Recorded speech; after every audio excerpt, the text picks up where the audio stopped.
Sir, I'm gonna need you to open your bag.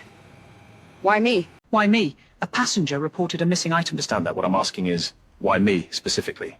Sir, I need your cooperation, or it's a bigger problem. Excuse me. I have something you're gonna want to see. 11-year-old black billionaire's daughter stuns airline zoo after flight attendant falsely accuses a black man in first class. The voice came through the first-class cabin like a knife through silk. "Sir, I'm going to need you to open your bag." The man in seat 2A didn't move right away. He set down his water glass, slowly, deliberately, and turned to look at the flight attendant standing in the aisle beside him. His voice, when he spoke, was the kind of calm that only comes from a lifetime of practice. The kind of calm that costs something to maintain. "I'm sorry, why?" "A passenger has reported a missing item. I need you to cooperate." "I understand that. What I'm asking is, why me, specifically?"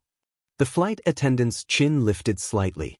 Her voice dropped the way voices do when someone is trying to sound authoritative and reasonable at the same time and is failing at both. "Sir, I need you to cooperate, or this becomes a much bigger problem for everyone." For a moment, the entire first-class cabin went quiet. The hum of the engines seemed louder. Somewhere behind them, a baby cried briefly and then stopped. And then, from the window seat, from the small figure sitting next to the man, the one with the noise-canceling headphones now pulled down around her neck, the one with the tablet in her lap and eyes that missed absolutely nothing, came a voice. It was the voice of a child. 11 years old. Unhurried. Precise. "Excuse me. I have something you're going to want to see." Nobody in that cabin knew who she was yet. Nobody understood what she had already done. And the flight attendant, the woman who had just publicly accused an innocent man in front of a full first-class cabin at 37,000 feet, had absolutely no idea that the little girl holding that tablet was about to change everything. What you're about to hear is the full story of Richard Woods and his daughter Abigail. It is a story about a flight attendant who looked at a black man in a first-class seat and decided, without evidence, without reason, and without hesitation, that he did not belong there. It is a story about what happened when she was wrong. And it is a story about an 11-year-old girl who had been taught, quietly, deliberately, and heartbreakingly, to always be ready to prove what is already true. If you have ever watched someone be treated as guilty before anything was proven, if you have ever watched a child understand something about this world that no child should have to understand, stay with this story. Every detail matters. Let's start at the beginning. Richard Emanuel Woods was born 44 years ago in South Atlanta, Georgia, in a neighborhood where the main ambition, the realistic ambition, the one people actually talked about out loud, was stability. Not wealth. Not success in any extraordinary sense. Just the kind of life where the lights stayed on and the refrigerator stayed full and you didn't have to explain to your kids why you were moving again. His mother, Dolores, worked nights at a hospital laundry facility. His father, a man whose name Richard carries in the middle of his own, worked 2 jobs from the time Richard was 6 until the time Richard left for college. A fact Richard has spoken about publicly exactly once, in a commencement address he gave at Morehouse College, during which he had to stop speaking for 11 seconds because he could not continue. Those 11 seconds were the most important part of the speech. Everyone in that auditorium knew it. Richard was not the kind of child who announced his intelligence. He was the kind who absorbed everything. His teachers described him, consistently, as a listener. The child who never raised his hand first but who, when called upon, gave answers that made the room pause. He graduated high school with a full academic scholarship. He was the first person in his family to attend college. He studied supply chain logistics, not because it was glamorous, which it was not, but because he had noticed, from the time he was a teenager, that the world ran on the movement of things and that most people who moved things were not the ones who profited from moving them. He graduated. He worked. He saved. He failed, twice, before the third attempt at his own company took hold. By the time he was 35, Woods Logistics Solutions operated in 11 states. By 40, it operated in 28. Today, at 44, it is a billion-dollar enterprise, and Richard Woods is one of the most quietly powerful businessmen in America. The word quietly is important. Richard does not seek attention. He does not have a publicist. His name does not appear in lifestyle magazines. He flies commercial once a month, deliberately, intentionally, because he believes that comfort, when it becomes total insulation, becomes a kind of blindness. He has a private jet. He could use it every single day. He chooses not to. He calls it staying honest. He says it in a way that suggests he means it completely.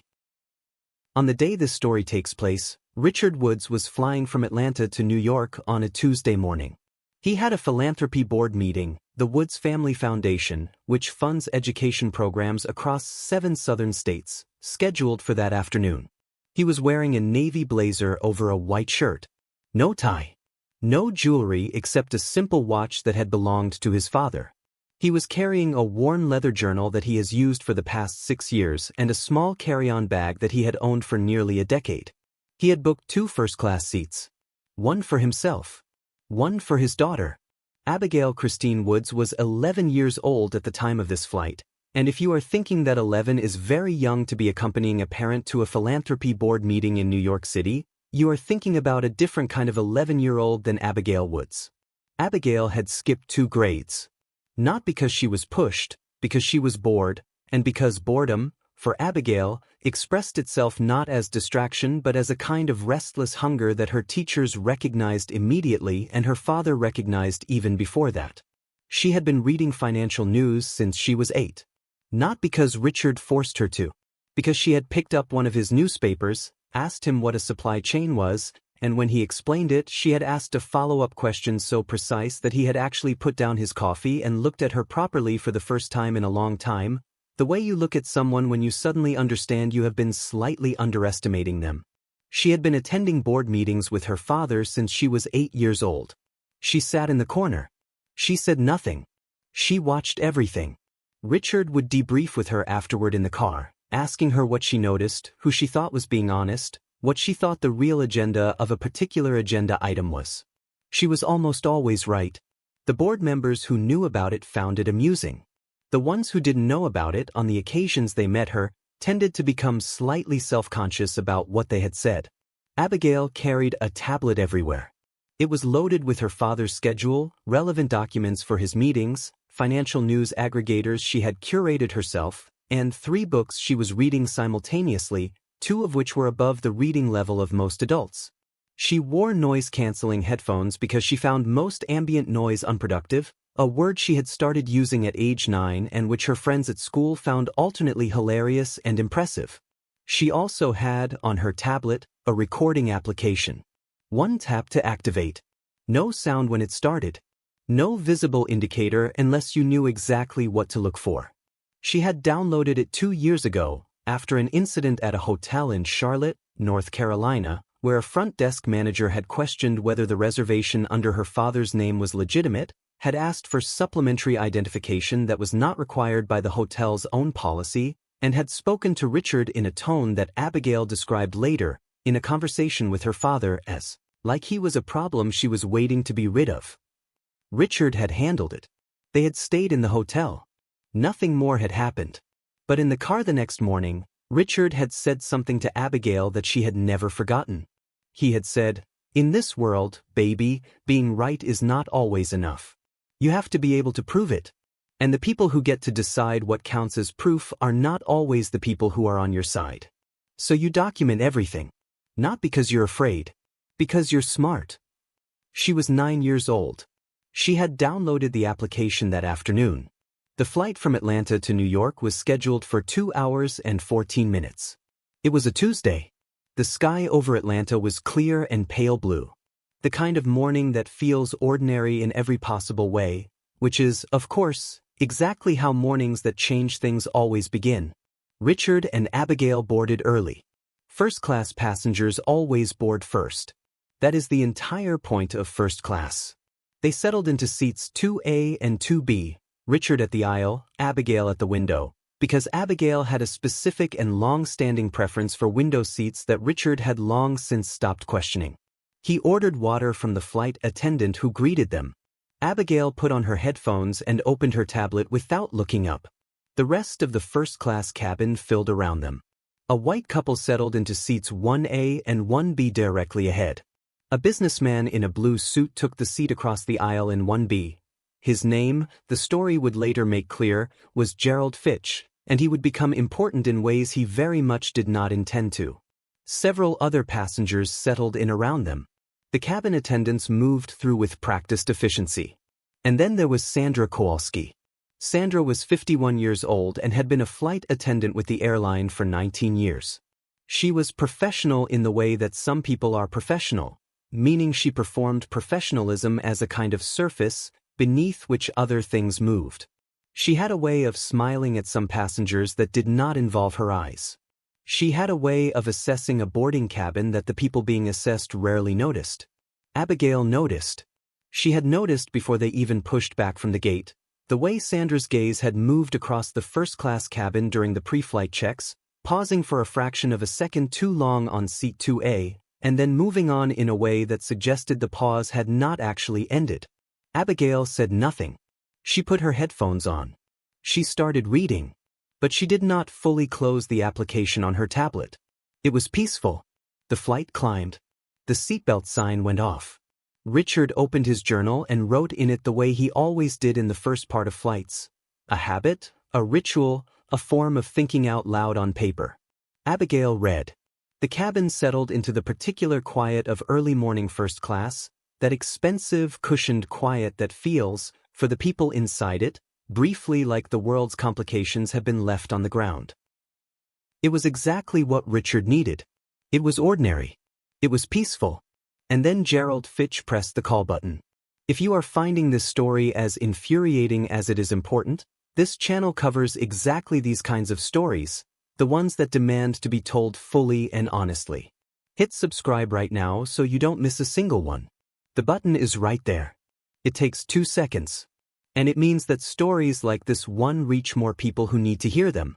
Before we go further, tell me in the comments, have you, or someone you know, ever been questioned or treated with suspicion in a place you had every right to be?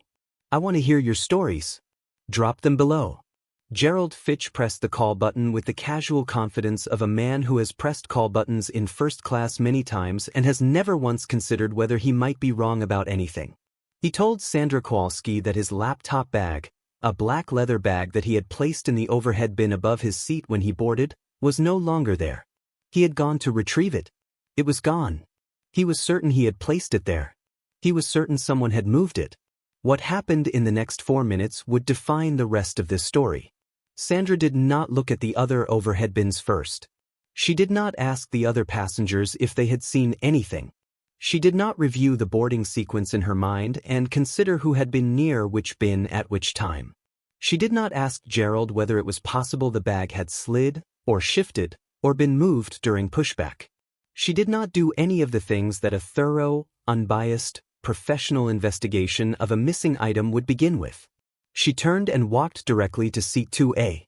She stood in the aisle beside Richard Woods and asked him if he had seen a black laptop bag in the overhead bin. Richard looked up from his journal. He considered the question, not because he had to think about the answer, which was immediate and simple, but because something in the way the question had been delivered, something in the directness of it, in the absence of any preamble, in the fact that he was being asked first and only, registered in the part of him that had been registering things like this his entire life. He said he hadn't. He said he had placed his own bag in the bin when he boarded and hadn't touched anything else. Sandra told him that the passenger had reported a bag missing from the overhead bin above the first 2 rows. Richard pointed out, calmly, that there were several overhead bins in the first 2 rows and several passengers who had placed items in them. Sandra told him that the passenger had indicated the bag had been in the section above rows 1 and 2 and that she needed to do a thorough check. Richard said that was completely fine. He suggested she check all the bins thoroughly. Sandra said she needed to start with his bag. The cabin, at this point, had started paying attention. Not loudly. Not with any obvious shift in atmosphere. But the particular quality of the quiet changed. The way it changes when something is happening that people recognize but don't want to be seen recognizing. Richard put down his journal. He looked at Sandra with an expression that was not angry and was not confused and was not afraid. It was the expression of a man who has arrived at a very clear understanding of a situation and is choosing, deliberately, to proceed with absolute composure because he knows that composure is the only protection available to him. He asked why she needed to start specifically with his bag. Sandra said it was standard procedure to check all bags systematically. Richard said that if it was systematic, he was happy to wait until she had checked all the other bins systematically first, and then she could certainly check his. Sandra's tone changed. Not dramatically. Just enough. The professional surface did not disappear, but it thinned, the way thin ice thins when weight is applied, visibly, before it breaks. She told him that she needed his cooperation and that if he was going to make this difficult, she was going to have to escalate the situation. Richard said, with the same absolute evenness, that he was not making anything difficult. He was asking a reasonable question. He had done nothing, touched nothing, taken nothing, and he wanted to know why he was the first person being asked. Sandra said, "Sir, I need you to cooperate, or this becomes a much bigger problem for everyone." In the window seat, Abigail Woods had lowered her noise-canceling headphones. She had set them around her neck. Her eyes moved from her father to Sandra and back. Her expression was still. Her right hand moved slightly on the tablet in her lap. One tap. She had not been watching a movie. She had not been reading. For the past 30 seconds, she had been watching Sandra approach. She had been watching the angle of approach, the destination of approach, the body language of approach, and she had understood, with the particular clarity that children sometimes possess when they are paying very close attention to things adults pretend are not happening, what was taking place. The application was running. Richard asked Sandra one more time, quietly, whether she would explain why he had been singled out. Sandra said she was not singling anyone out. Richard said, "Then I'd like you to ask the other passengers the same question, in the same tone, before you ask me to open my bag." The pause that followed that sentence lasted approximately 4 seconds. In those 4 seconds, Gerald Fitch said nothing. The couple in 1A and 1B said nothing. The other first-class passengers said nothing. Sandra Kowalski's expression did something complicated and then resolved back into its professional surface. She said she would return shortly. She walked back toward the galley. She spoke briefly with her colleague, the second flight attendant working first class that morning, Marcus Webb, 29 years old, 18 months into the job, a man who had already noticed what was happening and who was experiencing the particular discomfort of someone who understands that a wrong thing is being done and who has not yet decided what to do about it. Marcus came with Sandra when she returned. There were now 2 of them standing in the aisle beside seat 2A. The body language of 2 people standing over one seated person is not subtle. It is not designed to be. Richard was aware of it. He knew exactly what it communicated. He had been in enough rooms in enough situations to know exactly what was happening and exactly what it was designed to make him feel. He did not feel it. Or rather, he felt it and he did not let it move him. Sandra now said that multiple passengers had indicated they had seen someone in this row near the overhead bin during the flight. Richard said he would be grateful if she could identify those passengers. Sandra said she was not at liberty to do that.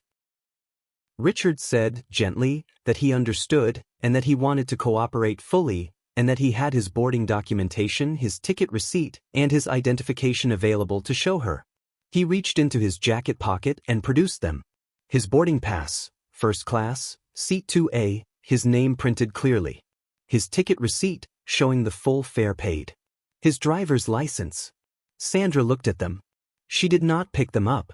She looked at them the way someone looks at a document when they have already decided the document is not going to change their position. She said that the documentation didn't address the question of the bag. Richard said he understood that. He said the documentation addressed the question of whether he belonged in the seat he was sitting in, which seemed to be the underlying question being asked. The cabin was very quiet now. Sandra said that she had not suggested anything of the sort. Richard said, with no change in his tone whatsoever, "Then I apologize for the misunderstanding." He said it the way you say something when you do not believe it is a misunderstanding at all and both parties know it. Marcus Webb was standing slightly behind Sandra at this point and looking at the floor. His jaw was tight. He was a young man watching something happen that he would later, in a statement given to the airline, describe as a situation I should have stopped earlier than I did, and I will have to live with that. Sandra told Richard that she was going to need to contact the captain. She said she had a responsibility to all passengers to ensure that the situation was resolved. She used the phrase disruptive passenger. She said it carefully, the way you say something carefully when you know it is a loaded phrase and you are using it because it is a loaded phrase. She said Richard had been uncooperative and confrontational in a way that was making other passengers uncomfortable. Richard had not raised his voice once. He had not made a single aggressive gesture. He had not used a single inflammatory word. He had asked reasonable questions in reasonable tones and had produced documentation voluntarily. He was a man in a navy blazer sitting in a chair with his hands on his journal. But in the language of airline incident reports and captain notifications, the words uncooperative and confrontational and disruptive carry weight that has nothing to do with what actually happened and everything to do with who said them and who they were said about. Richard knew this. He had known it for 44 years. He looked at Abigail. She was looking at him. And in the look she gave him, steady, serious, the look of someone who is already 3 steps ahead and who needs him to know that she is, he saw her finger touch the tablet screen once more. Not opening the application. It was already open. Something else. He recognized the motion. He had seen her do it before. She was pulling something up. He gave her the smallest nod. The kind of nod that only means something to the person it's for. Sandra walked toward the cockpit. The cabin remained quiet. Gerald Fitch was looking at his phone. The couple in 1A and 1B were looking at each other. The woman in 3A, who had nodded at Sandra earlier in that slow, validating way, was now looking out her window. Marcus Webb stood in the aisle for a moment. He looked at Richard. He looked at Abigail. He looked at the tablet in Abigail's lap. He looked at Richard again. He leaned down very slightly, and he spoke very quietly, so that only Richard could hear him. He said, "I'm sorry. I don't agree with this." Richard looked at him for a moment. He said, "I know." He said it without bitterness.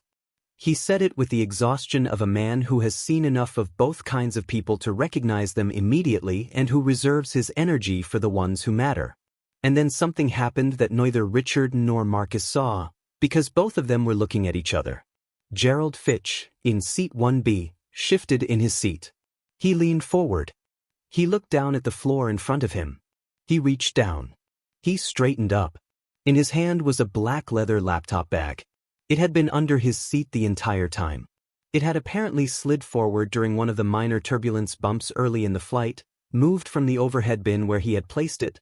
Actually, let the record reflect, moved from the overhead bin above row 3, not row 2, where it had slid during boarding in the general shuffle of bags, and come to rest, completely invisible to Gerald because Gerald had not thought to look under his own seat, directly beneath his feet. He found his bag. He picked up his bag. He placed his bag between his feet, leaning against his shins, where he would be able to feel it for the rest of the flight.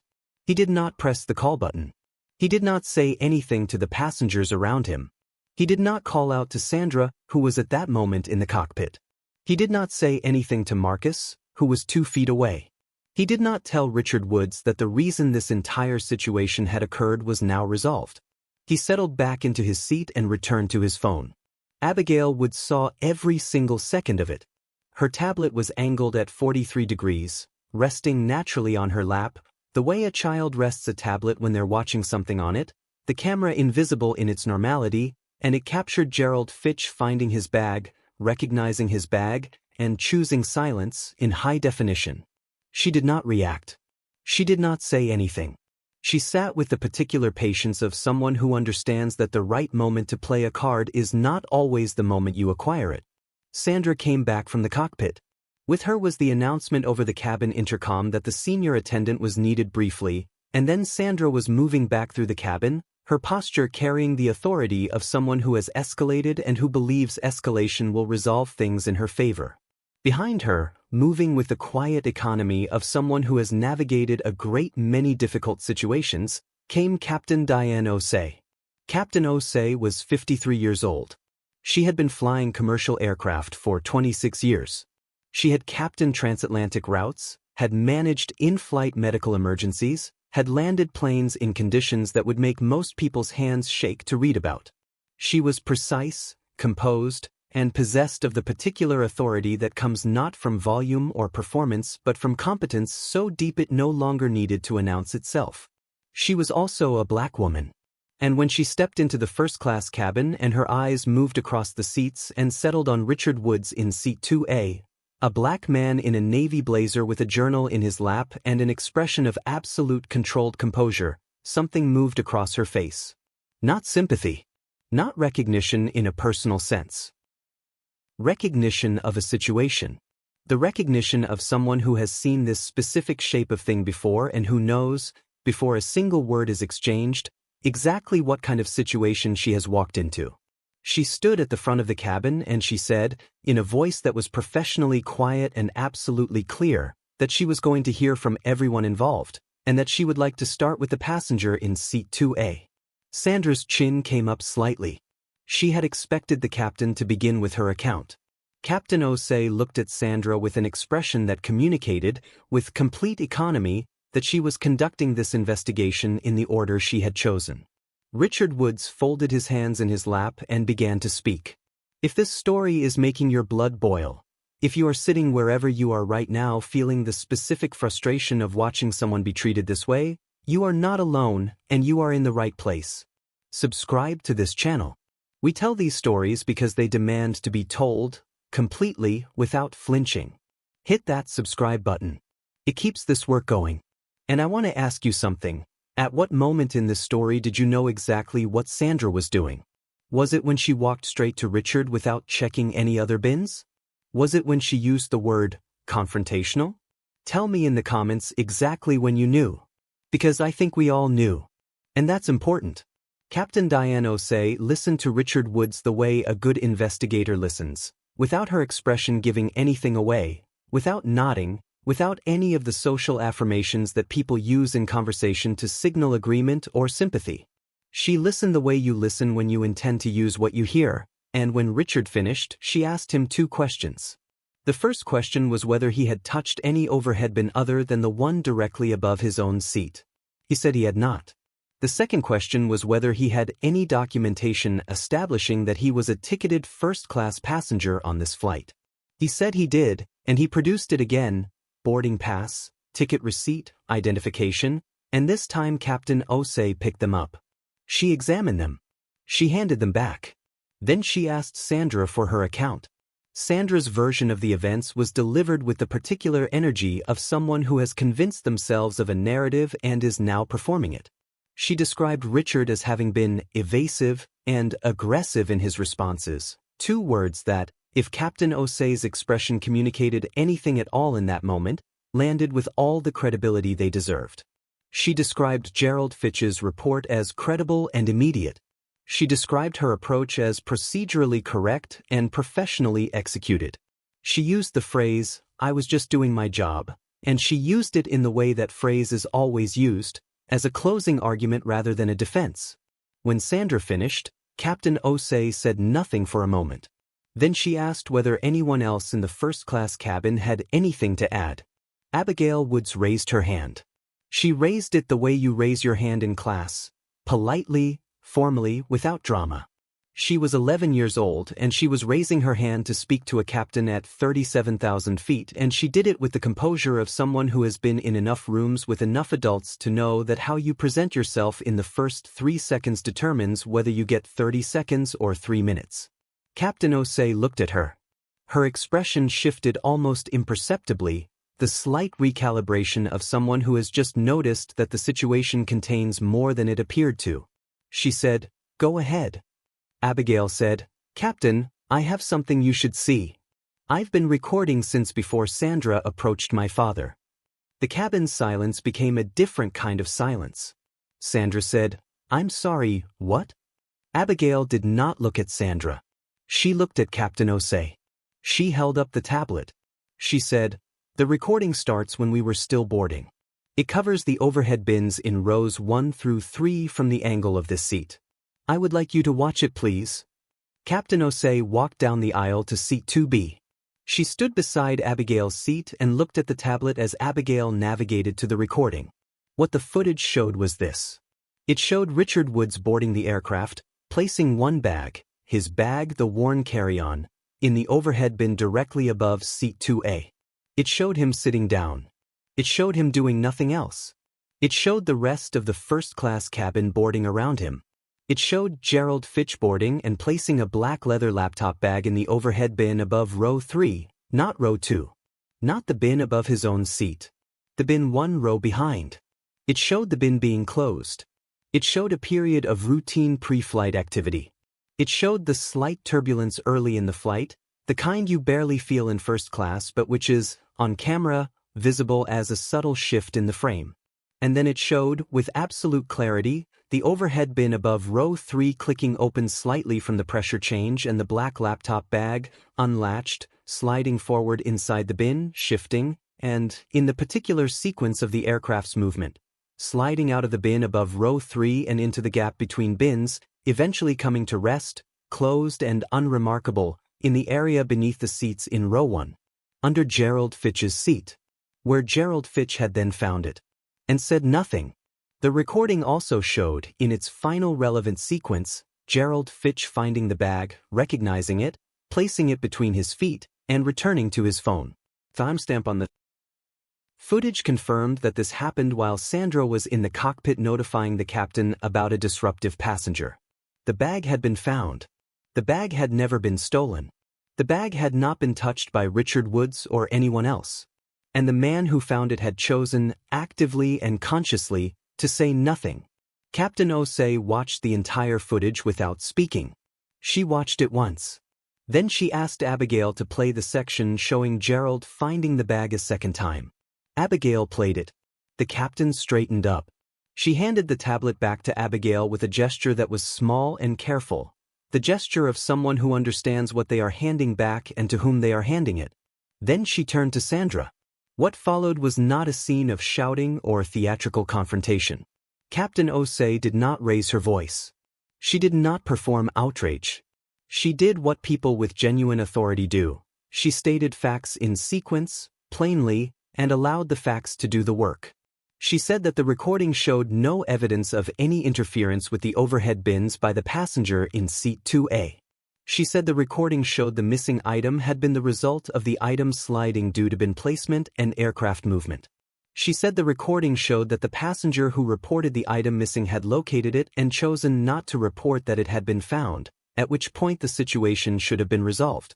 She said that the recording showed that the approach to the passenger in seat 2A had been immediate and exclusive, without any comparable inquiry of surrounding passengers, and that the documentation provided by the passenger in seat 2A had been sufficient to establish his right to occupy his seat.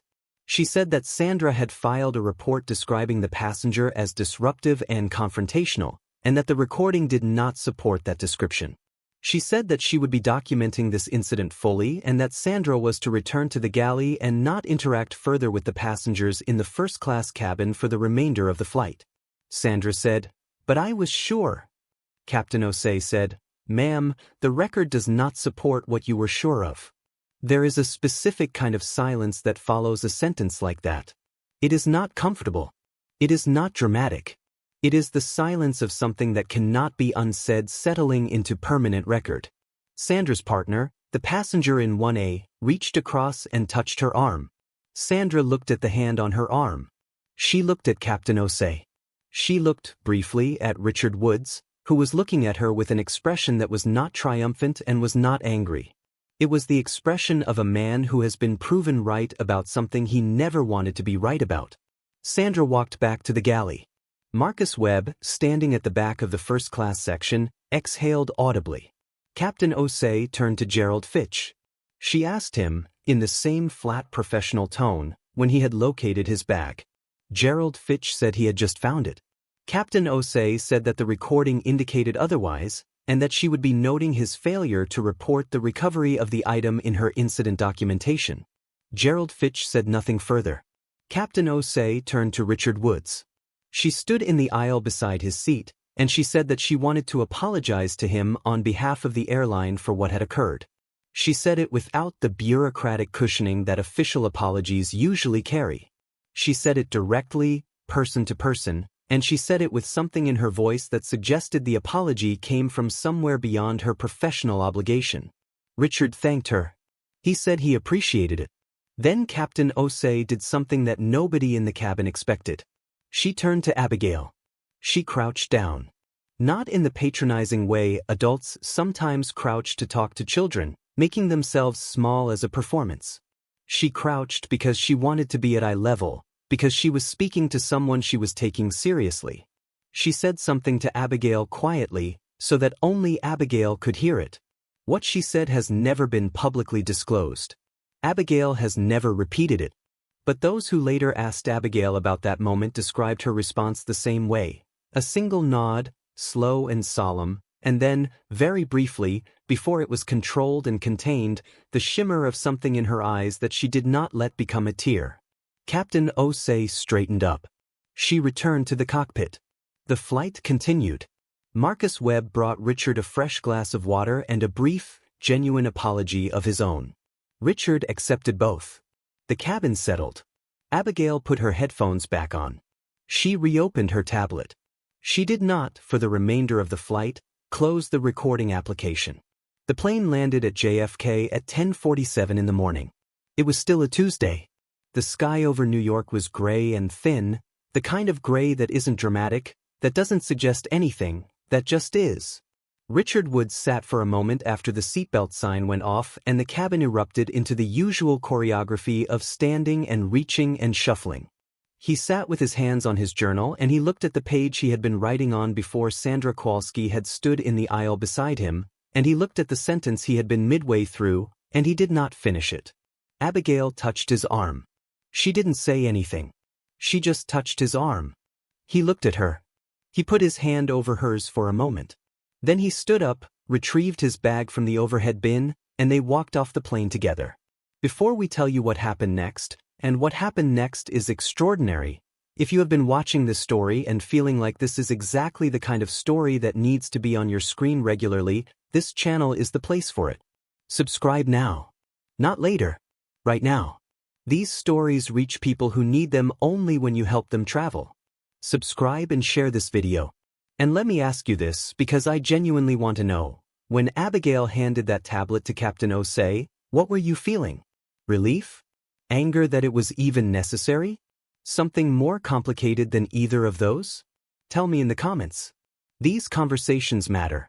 What Richard Woods had not mentioned to anyone on the plane was something that could not have felt less important to Sandra Kowalski when she made her decision to approach seat 2A, but which became very important very quickly once the plane was on the ground. Richard's assistant, a woman named Denise Carter who had worked for him for 11 years and who shared, along with many other qualities, his preference for documentation and his belief in being 3 steps ahead of a situation, had been notified mid-flight through the airline's passenger communication system that there was an incident on board. Richard had sent a brief message through the in-flight messaging service during the confrontation, 2 sentences, factual, no editorializing, because Richard Woods, even in the middle of being publicly accused of theft in a first-class cabin, was the kind of man who kept his assistant informed. Denise had spent the remainder of the flight making calls. One of the calls had been to Richard's attorney. One of the calls had been to the airline's corporate relations department, where she had left a message that, based on the callback she received within 20 minutes, had been treated with a degree of urgency that suggested someone in that department had looked up Richard Wood's name and had a brief, recalibrating moment. And one of the calls, ultimately, had found its way to the awareness of Thomas Hargrove, the airline CEO, who was at JFK that morning for a press event, an interview about the airline's new customer experience initiative, which, the timing of events would make clear, was not going to go the way anyone had planned. Thomas Hargrove was 61 years old. He had been CEO of the airline for 7 years. He was a man who was very good at the business of aviation and who understood, with the survival instincts of someone who has managed corporate crises before, that what he was being briefed about as he stood in the JFK terminal was not a customer service incident. It was an incident. The kind that, if not handled immediately, correctly, and in person, had a very specific and very expensive trajectory. He met Richard and Abigail at the gate. He was with 2 members of his team, a woman from corporate communications and his chief operating officer. He introduced himself. He shook Richard's hand. He said he had been briefed and that he wanted to speak personally. Richard looked at him for a moment. Then he said, "All right." They moved to a private seating area near the gate. Hargrove's communications officer began to arrange herself in the way communications officers arrange themselves when they are preparing to manage a narrative, and she began to say something about the incident being under investigation and that the footage from the flight would need to be reviewed. Abigail placed her tablet on the table. She said, "I have the footage here if you need it." The communications officer stopped speaking. Hargrove looked at the tablet. He looked at Abigail. Then he asked her, with the instinct of a man who has just understood something important, whether he could watch it. Abigail said, "Yes." She played it. Hargrove's team watched in silence. The communications officer's expression as she watched Gerald Fitch find his bag and say nothing went through several stages that were not comfortable to observe. When the footage ended, Hargrove looked at Richard. He said, "Mr. Woods, I want to be direct with you." Richard said, "I'd appreciate that." What followed was a conversation that lasted 37 minutes. It was not recorded, though Richard's attorney was present. What is known about it comes from subsequent public statements and from what Richard himself said in the weeks that followed. Hargrove did not attempt to minimize what had happened. He did not offer the language of both sides, or procedure, or ongoing review. He acknowledged that a member of his staff had approached a passenger without cause, had used language in her incident report that did not reflect reality, and had escalated a situation that had no legitimate basis. He acknowledged that the passenger in 1B had found his item and failed to report it, which had extended a situation that should have ended. He said that he would be personally reviewing the full incident documentation and that there would be consequences proportionate to what the documentation showed. Richard said, "I'm going to tell you what I want, because I think you should know before we go further." Hargrove said, "Please." Richard said, "I want what happened on that plane to be on record.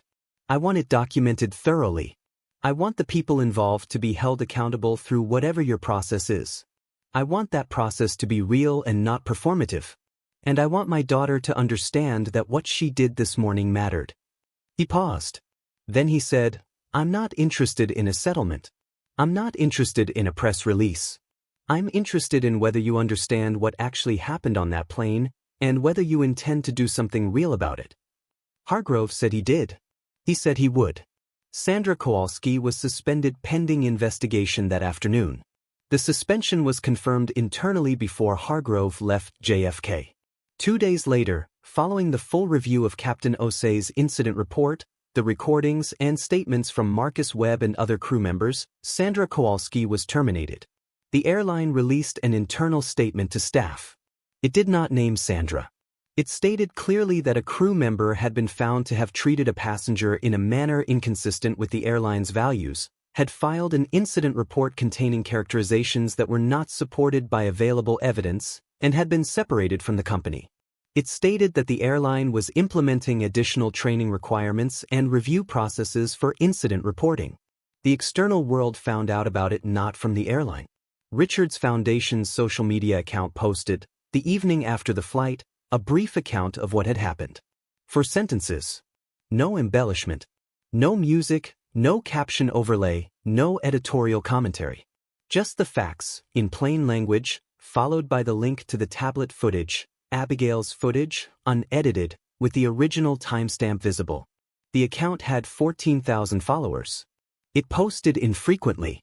It was, by the standards of social media, not a large platform. By midnight, the post had been shared 40,000 times. By the next morning, it had 4 million views. The footage of Gerald Fitch quietly finding his bag and saying nothing was the clip that traveled fastest. It was a 37-second video that required no narration, no context, and no explanation. You watched it and you understood everything.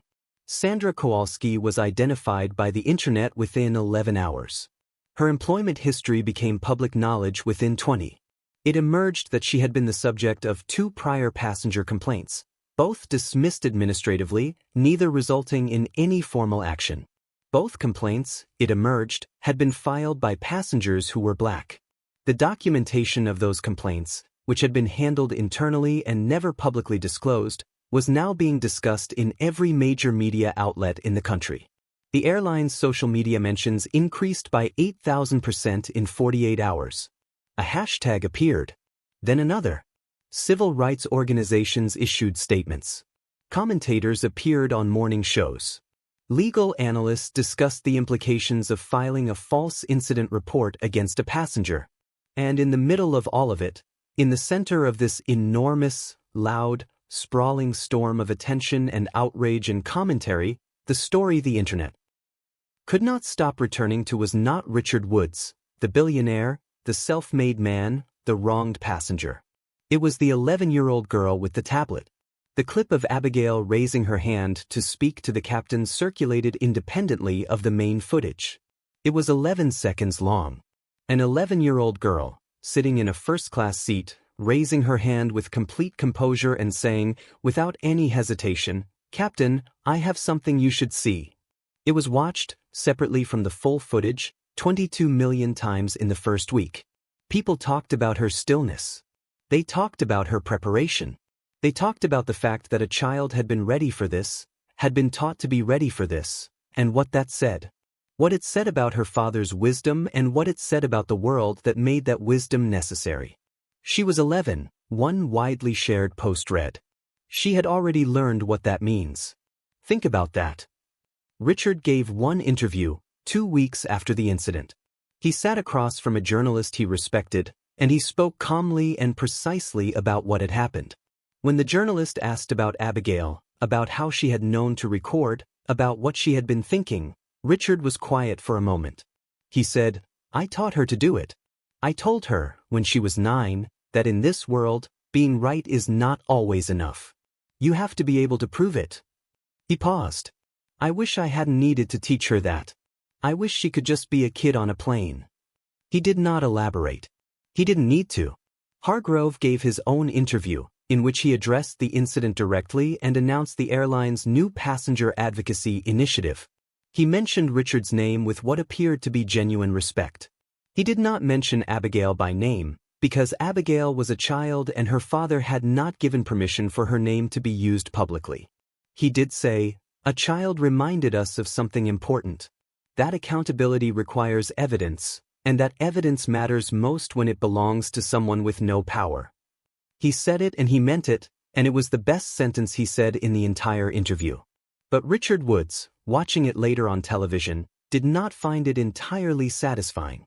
Because Abigail had not had no power. She had had a tablet and a recording application and a father who had taught her to use it. That was a specific kind of power, the power of preparation, of anticipation, of knowing the world well enough to be ready for it. Most children her age did not have that power, not because they weren't smart enough or capable enough, but because most parents with that kind of hard-won knowledge were not in a position to give their children tablets and first-class seats and early attendance at board meetings. Most children in Abigail's position had no protection at all. Richard thought about that a lot in the weeks that followed. If you are watching this and you are a parent, or you know a child, or you simply believe that no child should have to be ready for what Abigail Woods was ready for, subscribe to this channel. These stories travel further when more people carry them. Subscribe. Share this video. It takes 5 seconds and it matters more than you might think. And tell me this in the comments. What did you think when you heard that Sandra had 2 prior complaints, both from black passengers, both dismissed? What would have happened on that plane if Abigail hadn't had that tablet? I want to hear your thoughts. 3 weeks after the flight from Atlanta to New York, a new social media account appeared, the handle slightly different from Sandra Kowalski's old accounts, the old ones having been deactivated in the first 48 hours after the footage went viral. Deleted in that particular way. Things are deleted when someone is hoping that deleting them will make them cease to have existed. The post on the new account was a long one. It had clearly been written carefully. The sentences were measured. The vocabulary was chosen. There was no raw emotion in it, which is how you knew it had not been written from the heart, because raw moments do not produce measured sentences. They produce the kind of imprecision that is, paradoxically, more credible than precision. Sandra wrote that she had been deeply affected by the public response to what she called the incident. She wrote that she understood that her actions had caused harm to a passenger and his family. She wrote that she had never intended to act in a way that was discriminatory, and that her concern had been for the safety and comfort of all passengers in the cabin. She wrote that she had since engaged in significant personal reflection and had committed herself to education and growth. She used the phrase, "I am not the same person I was," and the phrase, "committed to being better," and the phrase, "I hope to earn back trust over time." Three phrases that appear in public apologies with such frequency that they have begun to function less as statements of intent than as signals that the apology has been drafted for public consumption. She did not write, "I looked at a black man in a first-class seat and decided, without evidence, that he had taken something that wasn't his." She did not write it because she did not think of it in those terms, and she did not think of it in those terms because to think of it in those terms would require a degree of self-examination that the apology, in every line of it, was designed to avoid. Richard Woods never responded. Not publicly. Not privately. Not through his attorney or his foundation or his assistant. He read it once, on the evening it posted, and he set his phone face down on his desk and went to sit with his daughter, who was doing homework at the kitchen table, and he sat with her in silence for a while, which was something they did sometimes and which both of them found useful. Abigail knew about the apology. She read it. She was 11 and she read things. When a journalist contacted her school's press office, because the media attention around the story was considerable enough that press offices were involved, asking for her response to Sandra's apology, Abigail dictated her response through her father's assistant, because she was 11 and her father's assistant was the appropriate conduit. She said, "I hope she means it." 5 words. An 11-year-old's response. Clean and clear and carrying within it the particular precision of someone who has thought very carefully about what can and cannot be known, and who has decided that the most honest answer is the one that withholds the verdict while stating the condition. Those 5 words were quoted in 17 news articles. Multiple commentators and academics wrote about those 5 words, about what they revealed about the child who said them, about the maturity and the hurt and the restraint contained in 5 syllables from an 11-year-old who had been through something no 11-year-old should go through. The airline's new passenger advocacy initiative launched with a formal announcement 6 weeks after the incident. It included bias training components, a revised incident reporting protocol, an independent review process for passenger complaints, and a passenger advocacy office. Civil rights organizations acknowledged the effort. Some called it insufficient. Several noted that training does not change a culture and that culture is not changed by training alone, but by accountability, and that accountability requires consequences, and that consequences require the courage to apply them consistently, not only when the person harmed is a billionaire whose daughter was recording. That last point was made frequently. It was made by journalists, by civil rights lawyers, by academics, by people who had their own stories, stories that had no footage, no billionaire's resources, no captain with the moral clarity of Diane Osei, no happy ending in a private seating area at JFK. Richard's Foundation, quietly, no press release, no social media post, no interview, funded a legal support program for passengers who experience discrimination at airports and in air travel. The program provided free consultation, documentation assistance, and legal representation where warranted. It was not named after Richard. It was not named after Abigail. It was named, after considerable thought, the Fair Passage Initiative. In its first 18 months, it handled over 200 cases. 6 months after the flight, Richard and Abigail flew again. They always flew again. The decision not to fly again was not available to them, because not flying is a concession that Richard Woods was not willing to make, and Abigail, who had been told why, agreed with him completely. They took the same airline. Richard had considered not taking the same airline and had decided against that too, for reasons that he kept to himself but which had something to do with the principle of not ceding ground that you have rightfully occupied. They boarded first class. They sat in their seats. Abigail opened her tablet. She put on her headphones. She had her noise-canceling headphones, her reading list, her financial news aggregators, and the recording application, one tap from open. She did not feel safe in the way children should feel safe on a plane with their parents on a Tuesday morning. She felt prepared. And she understood at 11 years old that those two things were not the same. Her history teacher had given an assignment 2 months after the flight. A paper on the civil rights era, any angle, any focus. Abigail had written about documentation. About the photographs of the Montgomery bus boycott and the lunch counter sit-ins. About the recordings made during marches. About the journalists and photographers who had understood that the world would not believe what it had not seen, and that making the world see was itself a form of resistance. About how the act of recording had been, historically, one of the most powerful acts available to people who had no power in any other form. She had written about how, in 60 years, the technology had changed but the reason had not. Her teacher had given her an A. Her teacher had also, after class, asked if she would be willing to read the paper to the class. Abigail had said she would think about it. She thought about it for 3 days. Then she said yes. She read it aloud in a room full of 6th graders, and when she finished, the room was the way rooms are sometimes after something has been said that everybody knows is true and nobody quite knows what to do with. She didn't tell her teacher why she had written it. She didn't need to. And her teacher, a woman who had been teaching long enough to know when a paper had been written from somewhere real, didn't ask. This is the part of the story that nobody talked about enough. Not the viral moment. Not the CEO at the gate. Not the footage, the hashtag, the termination, the apology, the initiative. This part. A man who built a billion-dollar company from South Atlanta, who flies commercial once a month to stay honest, who wears his father's watch and carries a worn journal and has never stopped knowing exactly where he came from, that man sat in a first-class seat on a Tuesday morning and was treated as a suspect. His boarding pass didn't protect him. His blazer didn't protect him. His quiet dignity didn't protect him. His success did not protect him. The $1 billion did not protect him.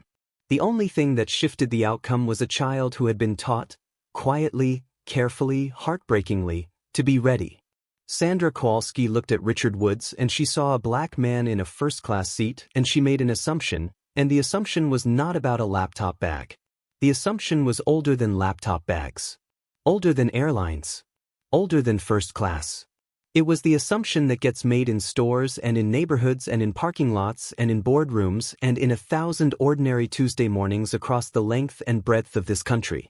The assumption that possession requires explanation when the person possessing is black. That belonging requires proof. That occupying a space requires justification. The tablet proved Sandra wrong. The footage proved it. The investigation proved it. The captain proved it. The CEO confirmed it. The internet ratified it. The documentation was undeniable. But the fact that the documentation was necessary, that Richard Woods, at 44, having built the life he had built and earned the place he had earned and paid for the seat he was sitting in, still needed his 11-year-old daughter to have a recording application one tap away in order for the truth to be believed, that is the part. That is the part that does not resolve at JFK. That does not resolve in an apology or an initiative or an A on a history paper. That does not resolve in a viral moment or a hashtag or a CEO shaking hands at a gate. Abigail Woods is 11 years old. She already knows what her father knows. She learned it not from a textbook and not from a history class and not from a conversation her father had fully intended to have with her when she was older. She learned it from a flight attendant who looked at her father and saw a suspect instead of a man. The tablet proved Sandra wrong. But none of that erases the fact that Abigail Woods, at 11 years old, on a Tuesday morning at 37,000 feet, had already learned that in this world, being innocent is not always enough. You have to be ready to prove it. And she was. That is not a triumph. That is a cost. And the people who paid it, the man in the navy blazer with his father's watch, the girl with her headphones and her tablet and her 5 quiet words, paid it without being asked, without any choice in the matter, on an ordinary Tuesday morning in a first-class seat, on a flight they had every right in the world to be on. Prejudice does not need truth. It only needs opportunity. And the only answer available, the one passed down through generations, from photographs to recordings, from lunch counters to airplane cabins, from a father's voice to a daughter's tablet, is to be ready. Not because it is fair. Because it is necessary. And because one day, God willing, it won't be. If this story stayed with you, if you watched the whole thing and you feel the weight of what was said here, then you know why this channel exists. These stories need to be told fully. Not in headlines. Not in clips. In full. Subscribe right now. Share this video with someone who needs to hear it. And leave a comment below telling me what you are taking away from Abigail's story. Not Richard's story, not Sandra's story, Abigail's story. What does it mean to you that an 11-year-old girl was already prepared for this world? Tell me below. I read every single comment. Every one.